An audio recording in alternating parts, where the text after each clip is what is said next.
Assalamualaikum warahmatullahi wabarakatuh.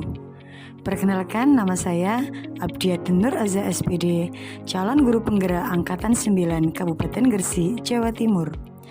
Pada kesempatan kali ini saya akan memaparkan tugas 1.1.A.8 koneksi antar materi, kesimpulan dan refleksi modul 1.1 tentang filosofi pendidikan Ki Hajar Dewantara. Menurut Ki Hajar Dewantara, pengajaran adalah bagian dari pendidikan. Pengajaran merupakan proses pendidikan dalam memberi ilmu atau berfaedah untuk kecakapan hidup anak secara lahir dan batin. Pendidikan memberi tuntunan terhadap segala kekuatan kodrat yang dimiliki anak agar ia mampu mencapai keselamatan dan kebahagiaan yang setinggi-tingginya, baik sebagai seorang manusia maupun sebagai anggota masyarakat. Pendidikan dan pengajaran merupakan usaha persiapan dan persemaian untuk segala kepentingan hidup manusia, baik dalam hidup bermasyarakat maupun hidup berbudaya dalam arti yang seluas-luasnya. Adapun dasar-dasar pemikiran Ki Hajar Dewantara, yakni Ki Hajar Dewantara menjelaskan bahwa tujuan pendidikan yaitu menuntun segala kodrat yang ada pada anak-anak agar mereka dapat mencapai keselamatan dan kebahagiaan yang setinggi-tingginya, baik sebagai manusia maupun sebagai anggota masyarakat.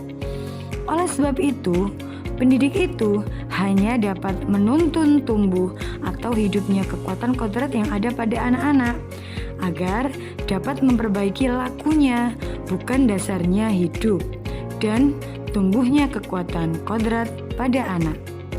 Adapun dasar pemikiran Ki Hajar Dewantara, yang pertama yakni pendidik sebagai pamong, yaitu bertugas untuk menuntun sesuai dengan kodrat alam dan kodrat zaman, berpihak pada murid, budi pekerti, trikon Ki Hajar Dewantara yakni kontinu, konvergen, dan konsentris, merdeka lahir dan batin. Peran pendidik sebagai seorang petani atau tukang kebun dalam pembelajaran. Kekuatan sosiokultural menjadi proses penebalan kekuatan kodrat anak yang masih samar-samar.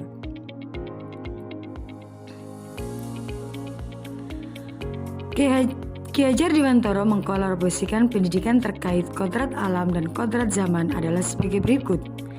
Dalam melakukan pembaharuan yang terpadu, hendaknya selalu diingat bahwa segala kepentingan anak-anak didik, baik mengenai hidup diri, pribadinya maupun hidup masyarakatnya, jangan sampai meninggalkan segala kepentingan yang berhubungan dengan kodrat keadaan, baik pada kodrat alam maupun kodrat zaman. Sementara itu, segala bentuk isi dan wirama, yakni cara mewujudkan hidup dan penghidupannya seperti demikian, hendaknya selalu disesuaikan dengan dasar-dasar dan asas-asas hidup kebangsaan yang bernilai dan tidak bertentangan dengan sifat-sifat kemanusiaan. Ada pertanyaan pemantik dalam refleksi yang pertama, yakni apa yang Anda percaya tentang murid dan pembelajaran di kelas sebelum Anda mempelajari modul 1.1? Sebelum saya mempelajari modul 1.1, pembelajaran yang sudah saya lakukan yakni pembelajaran yang berpusat pada guru atau teacher center. Murid hanya sebagai objek pembelajaran. Saya tidak memperdulikan apakah murid benar-benar paham atau tidak, karena fokus saya yakni mencapai kecapaian materi. Saya hanya meminta murid untuk menghafal materi tanpa memikirkan apakah materi itu sudah dikuasai murid sepenuhnya. Saya sering merasa gagal atau mengeluh jika banyak murid yang tidak tuntas setelah melakukan evaluasi. Saya juga melakukan pembelajaran, yakni hanya memproses transfer materi yakni ketuntasan dalam menyampaikan materi lebih penting daripada memahami karakteristik murid. Saya hanya melihat nilai murid dari aspek kognitif saja saat ulangan harian. Jika murid yang mendapatkan nilai di atas KKM, saya anggap dalam pembelajaran itu saya sudah berhasil. Tetapi ternyata setelah saya mempelajari modul 1.1, ada pertanyaan pemantik dalam refleksi yang kedua, yakni apa yang berubah dari pemikiran atau perilaku Anda setelah mempelajari modul ini. Ternyata setelah mempelajari modul 1.1 tentang pemikiran Ki Hajar Dewantara, apa yang saya lakukan dan saya pikirkan selama ini kurang tepat. Setelah saya mempelajari modul 1.1 ini, saya menyadari bahwa konsep pemikiran Ki Hajar Dewantara yakni anak-anak hidup sesuai kodrat masing-masing. Pendidik hanya menuntun tumbuhnya kodrat pada masing-masing anak.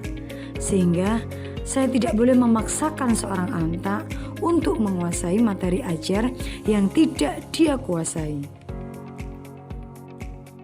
Saya menerapkan pembelajaran yang berpusat pada murid, yakni student center, di mana murid-murid adalah sebagai subjek pembelajaran, sehingga mereka memiliki kesempatan untuk berekspresi, mengeluarkan pendapat, dan berkreasi sesuai kemampuan mereka. Di sini, guru sebagai fasilitator pembelajaran.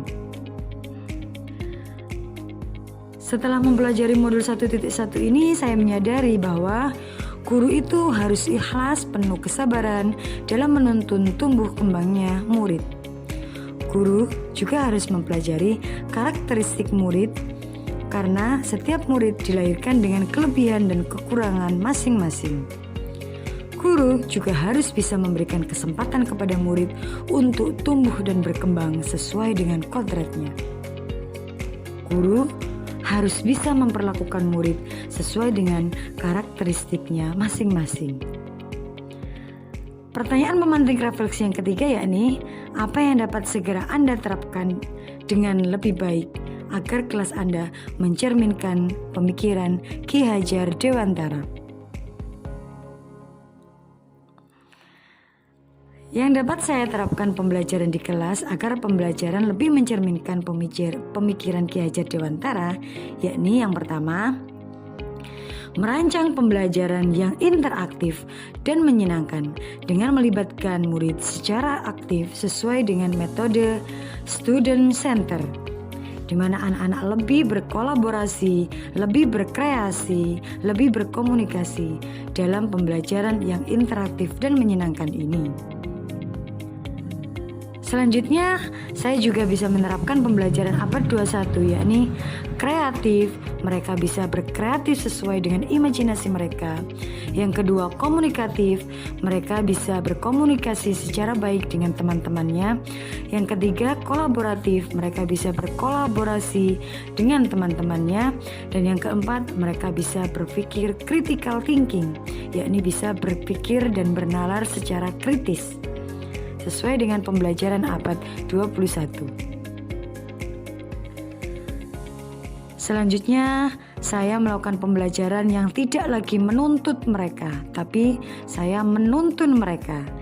Tugas seorang guru yakni menuntun atau memberikan arahan yang baik bagi murid, berusaha menjadi teladan yang baik bagi murid dalam perkataan maupun perbuatan. Selanjutnya, saya juga akan mengenali karakteristik dan latar belakang murid dengan menjalin komunikasi yang baik. Dengan begitu, saya bisa memahami karakteristik satu persatu murid saya.